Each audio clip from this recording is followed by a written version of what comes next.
So I was born into an intergenerational satanic family. Both of my parents were Catholic, went to Catholic schools. Um, Dad was educated by the Jesuits, who we all know are very involved in all this.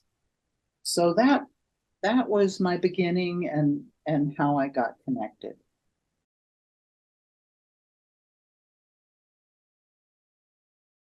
The earliest thing I remember is some what they call Disney programming. I was born in 48, so this was early 50s. I don't think that all that was um, they didn't have that programming together yet, but they were doing stuff with fairy tales. So I remember doing stuff with Hansel and Gretel and the witch and that kind of stuff. I don't have real clear memories of exactly what went on, but recently, as I'm trying to clear stuff and clear memories, I had this unusual experience of energy kind of coming up, moving into my eyeball, and then this reel of Disney characters, like as if I had been watching it just with my left eye. Not sure what to make of it, but I had that. And then probably a week previous, I had a very similar experience of this energy going into my eye. And then a reel, like 8 millimeter, where it keeps having light flashing, of just image after image of death, poverty, hunger, all the worst stuff on the planet. And so that's my earliest memories. Another memory that I have is connected more with the MK Ultra stuff. I have memories of being on a gurney surrounded by dentists. I believe they were using me to demonstrate one of the patents in the MK Ultra patent book. This is a patent where they, I don't know if you can see it, but I'll try and get it close, where they put stuff in your teeth. It's like crystals and electronics. And the point is to connect the nerves of the teeth with the nerves of the face. And then they say that it's to improve your hearing, but I think it was used for something very different for me that has to do with a kind of nasty mind state that was installed. And then mostly within the cult, I was used as a sex slave. Early on, it was for child porn and just sex stuff with priests. When we moved to Lafayette, this first part was in Lake Charles. Then when we moved into Lafayette,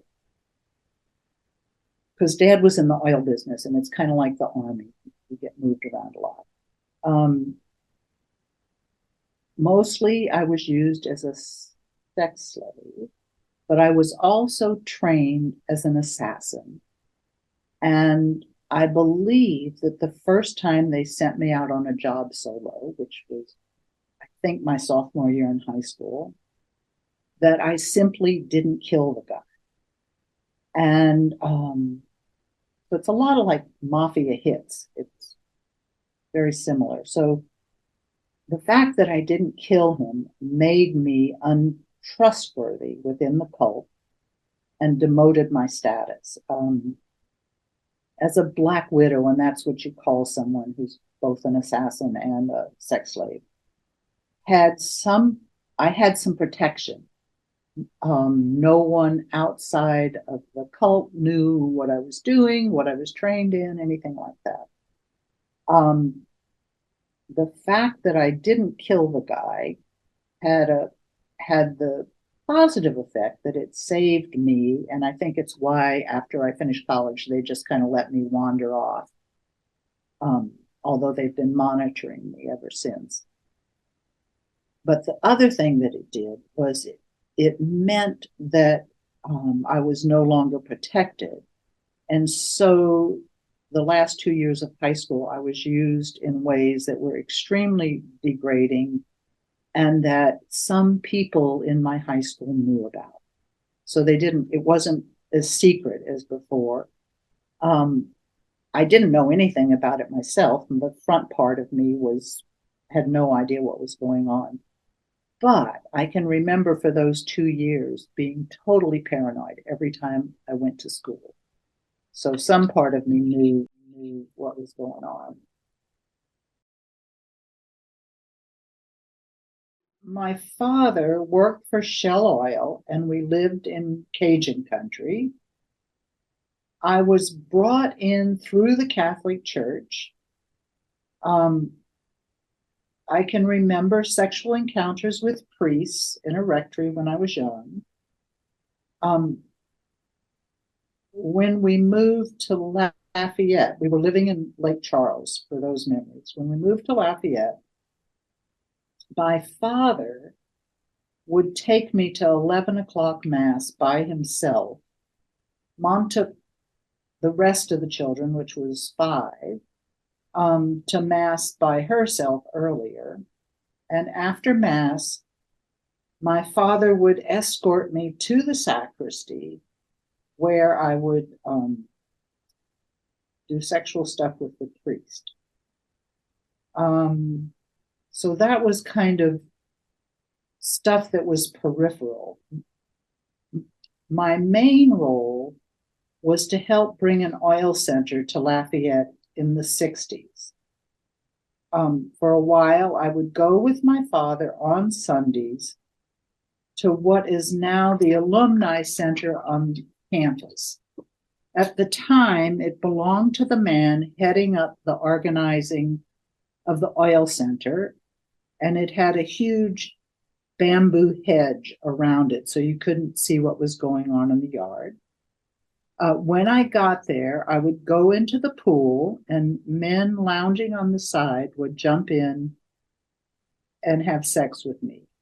They were movers and shakers in the city who were being pulled in to help create the oil center. I would go inside the house, where I had a bizarre sexual encounter with the bishop, who would show up every Sunday. I won't go into the details, but just give an idea. The man heading up the project was Jewish, and he found the clergy's attitude to sex very strange. They have to turn it into a morality play where they are punishing me for being evil. Never mind that they had created this altar and programmed it to do what it did. There are many ways. I will give a couple of examples. The way I find the most egregious is by convincing children that they will hurt or kill someone they love if they don't comply. So one of the examples I have is that in 2nd grade, I had a friend named Bobby.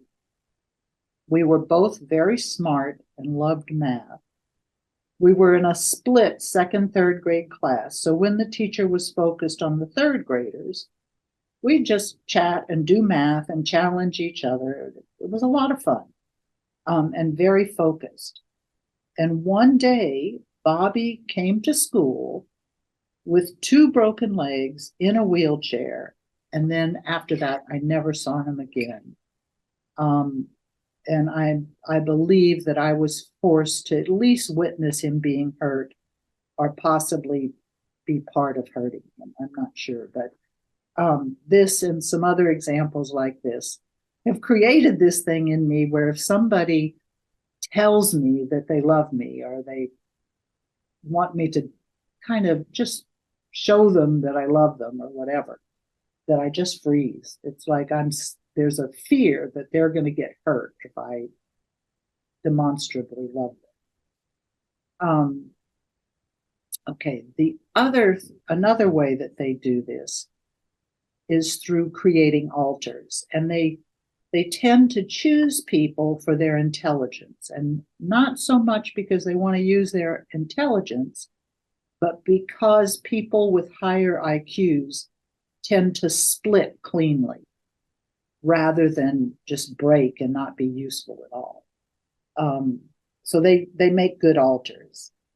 So the way that they create the altars is to bring you to the point where you either die or split off. So it's usually horrendous experiences. You split off an altar to handle that trauma.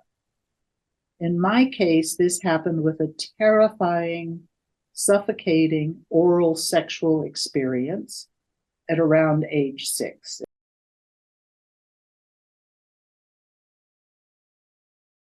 The one that I remember as being the hardest or the most painful is some sexual stuff that they did through anal pain that was so bad that I passed out, and then I kind of went into an altar that was in a state of animal, like an animal in heat. It's embarrassing to talk about, but it was horrendous to remember. The other memory that I want to talk about is it was not that horrendous for me physically. It was more emotionally. And I've spent a lot of time investigating it. It came up one day when I was in a 10-day retreat, and you just get very calm and then things open up. So the scene opens. I'm 8 years old, naked, standing in a circle of dirt that's been cleared with a little chain around my ankle, and then that chain is staked into the ground. And this is, I'm not in any discomfort. This is simply theater for the satanic stuff, setting the stage. It's in the country after dark. I hear chanting in the distance and see a group of people in robes walking up the road chanting, "Son of Satan, kill the baby. Son of Satan, kill the baby." And this just repeats and repeats. Leading this group is a Monsignor and a priest, and they have a baby with them. The procession stops at an altar out in the forest, and the Monsignor sacrifices the baby. The priest, who is the baby's father, is in shock. I guess I need to explain a little bit about what I figured out.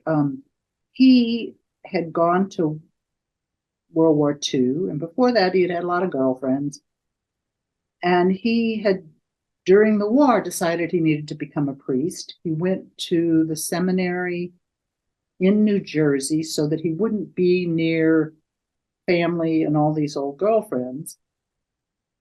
But when he came to ordination, he went home to get ordained. And it sounds like he had just one last fling with a girlfriend who got pregnant. So about 8 months later, he comes back for a visit. And in his obituary, it said that he went to the orphanage every day. Well, the orphanage also happened to be a home for unwed mothers, and where this woman was, who was going to have his baby. They were told to take the baby to this Monsignor, that he would find a good home for the baby, and then they would just both go on with their lives. So after delivering the baby to the Monsignor, the woman was sent on her way, and the Monsignor invited the priest to this gathering. It was supposed to be his initiation into the cult. And I have to find that place. It was supposed to be his initiation into the cult. And I was there as the reward. When you join the cult, this is what you get. You get sex with children.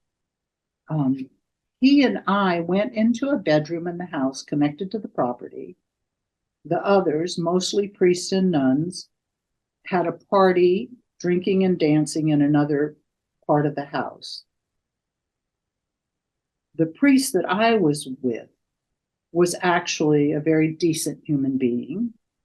He was in shock at his child being killed and was disgusted at the thought of having sex with a child, me. He was laying on a sofa in shock.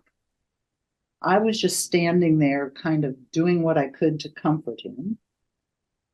And after a while, I felt from his toes a huge no come up. Just like, I don't care what it costs me. I am not going to stay here. And he left. And he knew, and I knew, that he was probably signing his own death warrant by doing that. You don't walk away from what he had just seen. I did a lot of research at the chancery for the diocese when I was older, when I was in my 40s. My mother had worked there, and the receptionist was happy to help me find this priest I was looking for, who had died, and I gave her a couple of years where I thought he had died. She let me go through a big bound copy of the Catholic registers from those years, and I found his obituary. After I found the picture and the obituary of this priest, I just kept turning the pages to see what else was there. And in a couple of pages, I found an article about a Monsignor who had died in a fire in New Jersey at the same time this guy died of a supposed heart attack. I am pretty sure that this Monsignor was the mentor for the priest, and that he had gone back to New Jersey and had talked to him about what had happened. And the cult had to kill them both to stop the information.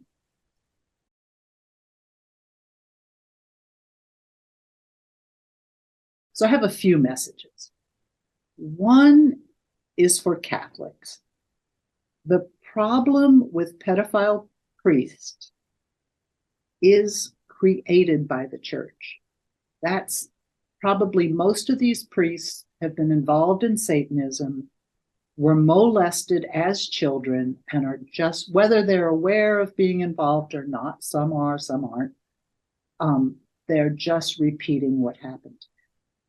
And the church has to protect them, because if it lets them go and they report on what's happening, that's the end of the church. If people find out that Satanism is rampant in the Catholic Church.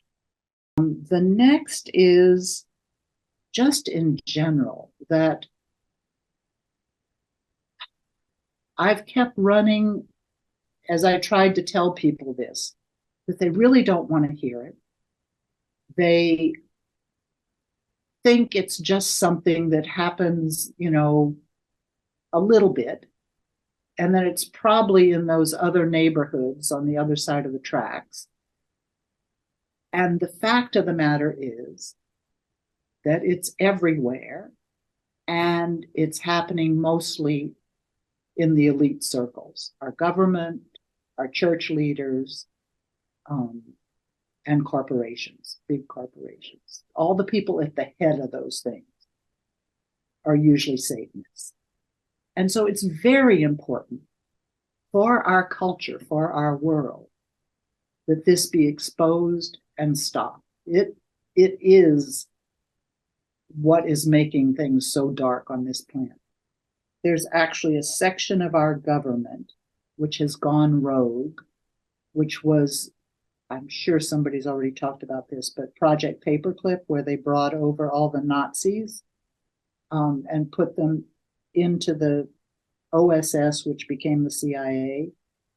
And they're the ones who did the mind control. They're the ones who are doing most of the stuff that is really repulsive at the moment.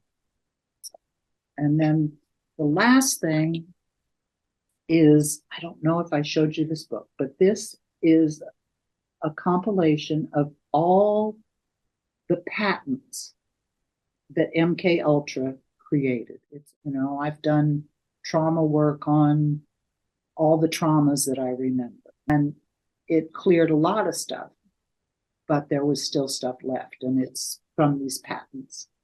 And so it's possible to clear them. Just want to let survivors know that.